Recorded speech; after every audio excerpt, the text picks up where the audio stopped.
I want you to think about the last time you lost time. Not dramatically, not the kind of loss that comes with blackout drinking or medication side effects or a medical event, just the ordinary kind. You looked at the clock and it said one thing. You looked again and it said something else. And the minutes between those two looks, 20 minutes, 40 minutes, an hour, are simply not there. No memory, no sense of duration, no accounting, just a gap. Most people experience this occasionally. A few times a week, maybe, during the dead stretch of a long afternoon, or in front of a screen late at night, when the mind disengages. It's called mind wandering, dissociation, zoning out.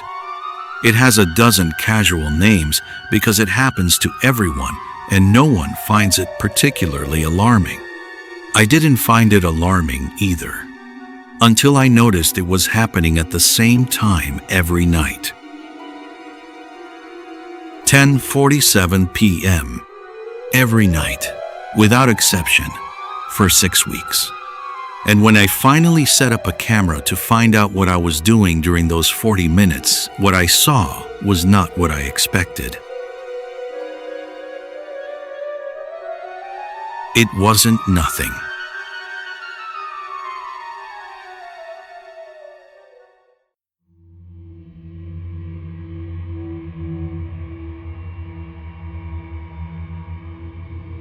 It started in September. I can be precise about this because I'm a person who keeps records, not obsessively, just the low-level documentation of someone who processes things better on paper than in their head. The first notation is from September 14th. Looked up at 10:47. Screen said 11:29. Don't remember the gap. Coffee still warm hadn't been sitting long. I noted it the way I'd note a mild headache. Something to be aware of, not something to investigate. The second notation is September 16th. Again 10:47 to 11:28, working on the Jensen report. Have no memory of the 40 minutes, but the document is open to the same paragraph I left it at. Didn't make progress. Just sat there, I assume. I assumed. That's the word I keep coming back to when I read these entries now. I assumed I was zoning out. I assumed that time was being swallowed by the particular low-grade dissociation that comes with screen fatigue and an irregular sleep schedule. I assumed because the alternative that something specific was happening in a specific window of time every single night hadn't occurred to me yet as a possibility. By the end of September, I had 11 entries, all of them within 2 minutes of 10:47. All of them recording a gap of between 38 and 43 minutes. All of them noting, in slightly different language, the same observation: no memory of the interval. Whatever I'd been doing before, the gap appeared undisturbed on the other side of it. I started paying closer attention to the before and after. What I found was consistent. Before, normal evening, working, reading, watching something, doing dishes, whatever the night called for, present, functioning, unremarkable. After, sitting. Always sitting, regardless of what I'd been doing before. On the couch or at the desk, hands in my lap or on the table, upright, not slumped, the way you slump when you've drifted off. Upright, still, facing forward, like someone waiting for something that had just finished. I noted this on October 3rd, came back at 11:31, had been standing at the kitchen window before the gap. I remember looking out at the street, and then the next thing was the couch. Wrong room. How did I get to the couch? Sat down and then zoned out? Or went to the couch first and don't remember it? And then underneath that, in different ink that is darker, which means I added it later, which means I came back to this entry and wrote something after I'd thought about it more, or something else. 2 words, that's all. But something about the certainty of those 2 words, the specific, flat, unceremonious certainty of them, tells me that by the time I wrote them, part of me already knew.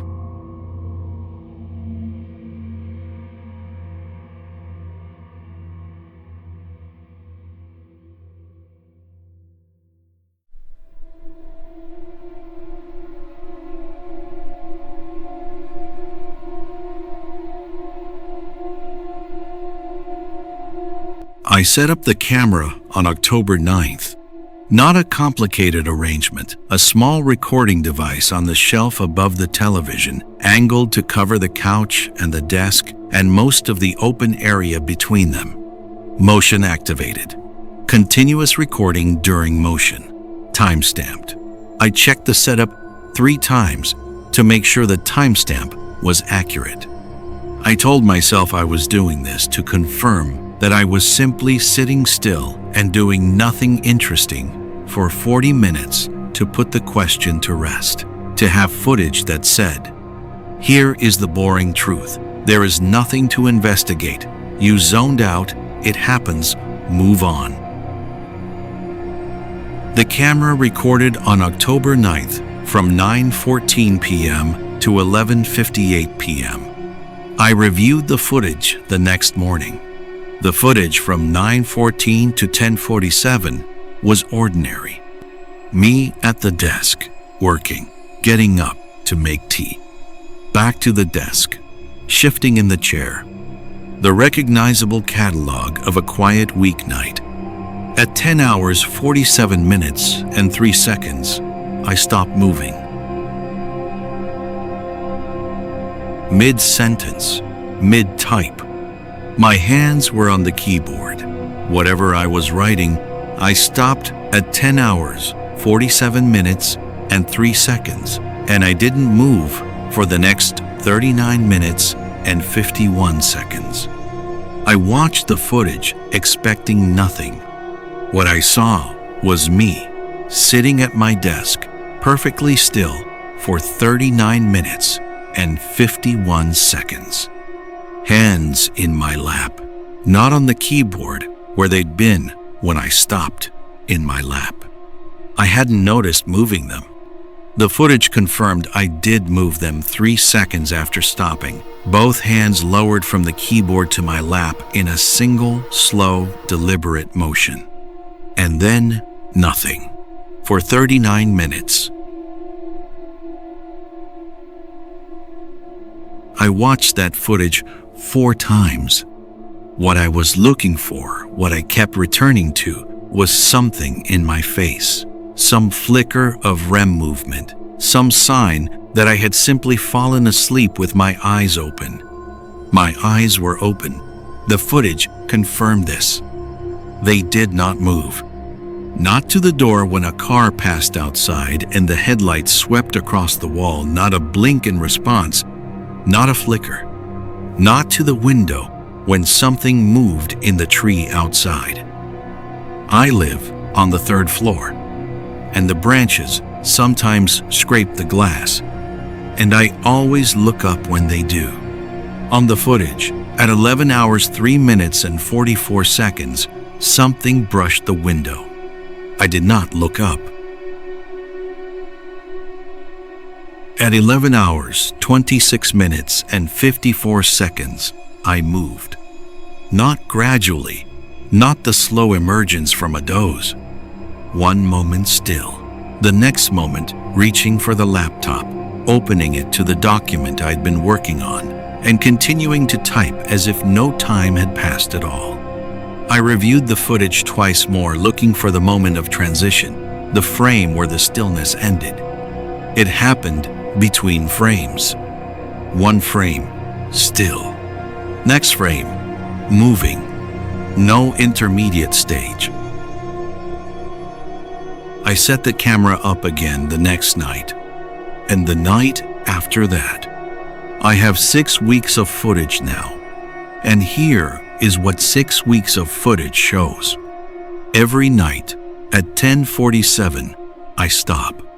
Every night at some point between 11:24 and 11:32, I resume.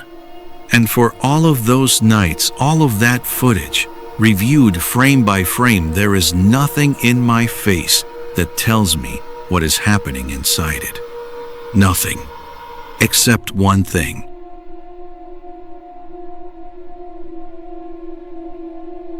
On 12 separate nights, not all of them, not most of them, but 12 during the stillness, in the period between stopping and resuming, the footage shows me doing something I have no memory of. I turn my head, slowly, without breaking the stillness of the rest of my body. Just the head, a rotation not toward the window, not toward any particular point of interest in the room, toward the camera. I turn my head and look directly at the camera for between 3 and 7 seconds, and then I face forward again, 12 times, in footage from 12 different nights. 12 times during the 40 minutes I have no memory of. I have looked directly into the camera that I told myself I set up to prove there was nothing to investigate.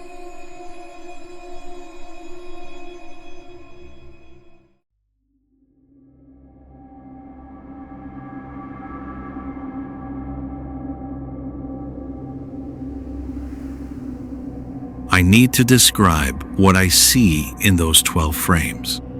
Not the action I've described that, the head turning, the hold, the return. What I need to describe is the expression, because the expression is what I can't account for. It is the thing that does not resolve into any category I have a name for. Not fear, not blankness, not the slack absence of a face that has checked out. Something else, something that I have spent 6 weeks trying to name and can only approach from the outside. In the 12 instances where I turn toward the camera, the expression on my face is the expression of someone who knows they are being watched. Not caught, not startled, not reacting to the discovery of observation. Knows, past tense of awareness. The settled, long-held knowledge of a person who has been aware of the camera for a long time, who turns toward it not in surprise, but in acknowledgement, like checking in. I watch myself look at the camera and I do not recognize the looking. That is the only way I know to say it. It is my face, my features, correctly arranged, correctly proportioned. The same face I see in the mirror every morning. But the thing behind the face, the intelligence organizing the expression, does not feel like mine. Not different in a dramatic way, not monstrous. Just the way a very good photograph of you can look like someone else.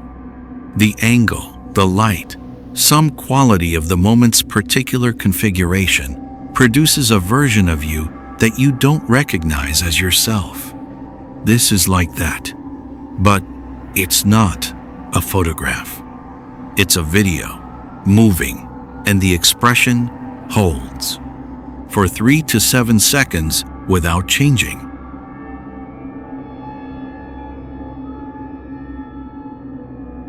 I asked someone to watch one of the clips, not the whole footage, just 40 seconds from a night in October. The stillness, the head turn, the look, the return. I gave no context. I said, "Watch this and tell me what you see." They watched it once, watched it again.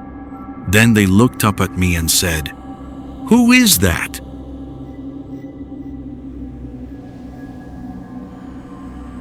I told them it was me. They looked back at the screen, at my face, arranged in the expression that is not mine, holding the camera's gaze for 4 seconds before returning forward. They didn't say anything for a while. Then, "It doesn't look like you." I know. That is the thing I keep returning to. That is the observation I cannot move past. My face, my body, my apartment, my name on the lease, my fingerprints on the glass, my handwriting in the log that documents every night. And something behind my face that my oldest friend could watch for 40 seconds and then ask, "Who is that?"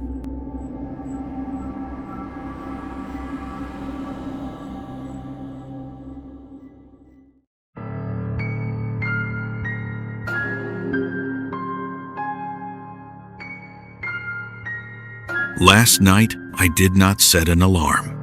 I wanted to see what happened without the structure of the log, without the frame of the investigation, without the knowledge that the camera was running and that whatever I did would be reviewed in the morning. I wanted to see if removing the documentation changed anything. The camera ran from 8:44 p.m. to 12:17 a.m. At 10:47, I stopped. At 11:26, I resumed. In between the stillness, the hands in the lap, the 40 minutes with no interior account. And at 11 hours, 1 minute and 34 seconds, 23 minutes into the gap, the head turn. The look at the camera. 7 seconds, the longest hold in 6 weeks of footage. 7 seconds of my face, organized by something I cannot identify from the outside of it, looking directly at a camera it should not have known was running, because I had not looked at the shelf when I sat down. I had not checked the indicator light. I had deliberately not looked at the camera before I stopped. 7 seconds. And then, at the very end of those 7 seconds, in the last frame before the head turns back, something changes in the expression. Not much, not dramatically, just a shift at the corner of the mouth. Something that might, if you were inclined to interpret it that way, be called the beginning of a smile.